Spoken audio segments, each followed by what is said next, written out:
مثال کے طور پر ایک بندہ یہاں سے عمرے کے لیے گیا، 15 رمضان کو گیا، 20 رمضان کو گیا،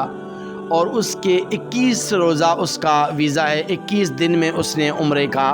ٹکٹ لیا ہوا ہے اور 21 دن کے لیے عمرے کی ادائیگی کے لیے گیا ہے۔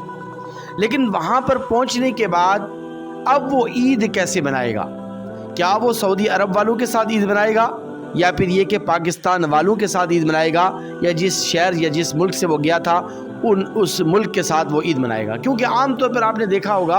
اور عام طور پر مشاہدہ بھی یہی ہے اور اکثر و بیشتر ایسے ہی ہوتا ہے کہ سعودی عرب کا جو چاند ہے وہ ملک پاکستان سے یا اس بر صغیر اور ایشیا کے ممالک سے تقریباً ایک دن پہلے ہی نظر آتا ہے، اور وہ عید بھی ایک دن ہم سے پہلے ہی کرتے ہیں۔ تو اب یہ شخص کیا کرے؟ کیا یہ وہاں سعودی عرب والوں کے ساتھ جا کے روزے اپنے پورے کرے گا، اور پورے کر کے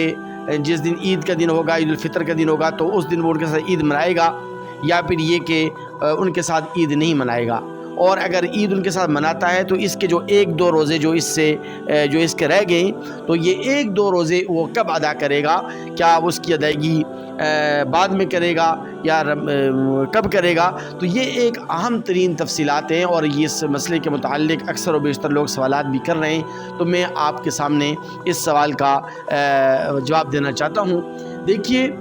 پہلی بات یہ کہ اگر کوئی شخص یہاں سے جاتا ہے 15 رمضان کو، 20 رمضان کو، اور وہاں پر جا کر اگر اس نے عید بھی کرنی ہے، تو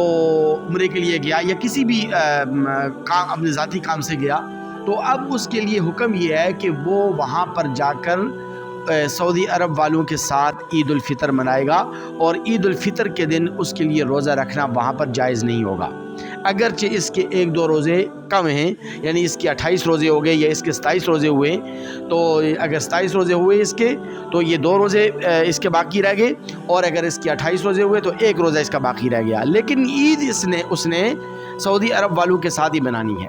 اب جب عید ان کے ساتھ منائے گا تو اس کے جو 1-2 روزے باقی رہ گئے، چاہے وہ 27 روزے اس کے پورے ہوئے، اگر 27 پورے ہوئے تو پھر 2 رہ گئے اس کے روزے، اگر 28 روزے پورے ہوئے تو 1 روزہ اس کا باقی رہ گیا، کیونکہ چاند یا تو 29 کا ہوتا ہے یا 30 کا ہوتا ہے، 28 کا چاند بہرحال نہیں ہوتا۔ تو اب یہ ان سعودی عرب والوں کے ساتھ عید منائے گا۔ عید منانے کے بعد جب عید کے ایام گزر جائیں گے، عید کا دن جب گزر جائے گا، تو اس کے بعد یہ جب چاہے، جس وقت چاہے، شوال کے مہینے میں، ذی القعدہ کے مہینے میں، ذی الحج کے مہینے میں، کسی بھی وقت اگلے رمضان سے پہلے جتنی بھی روزے اس کے چھوٹے ہیں تو ان روزوں کی وہ قضا کر سکتا ہے، اور ان روزوں کی قضا اس کے ذمے لازم ہوگی۔